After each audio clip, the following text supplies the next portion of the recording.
po ba kayo magpakulong? Oo, papakulong ako. Papakulong ka. Tatawag po tayo ng pulis po ngayon. Bukas kaya. Ako, siguro, umiral siguro yung kadimonyo ng aking kamay, gumalaw. Mat nga si Bautista dahil hindi siya nasugatan ng atakihin ni Valentino. Kita nyo yung CCTV, talaga tinagayo, no? Malakas po yung guardian angel ko sa likod. Nakita ko, ginanon mo sa tumama yun. Di baliktad yung baliktad. Unang pinuntirya, mga manguhula na kanya-kanyang pwesto sa Plaza Miranda. Bukod kasi sa hindi raw nasusunod ang physical distancing, doon na rin daw sila natutulog sa Plaza Miranda. Pinaalis sa Team Hawker sa mga manguhula, pati ang kanilang mga gamit at basura, pinaligpit. Hirit nila sa mga manguhula. Dapat inuulangan nyo na mahuli kayo eh.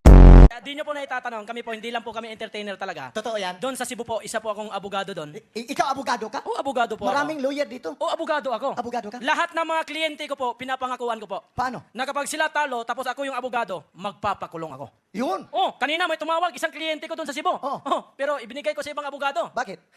Kalalabas ko lang sa kulungan.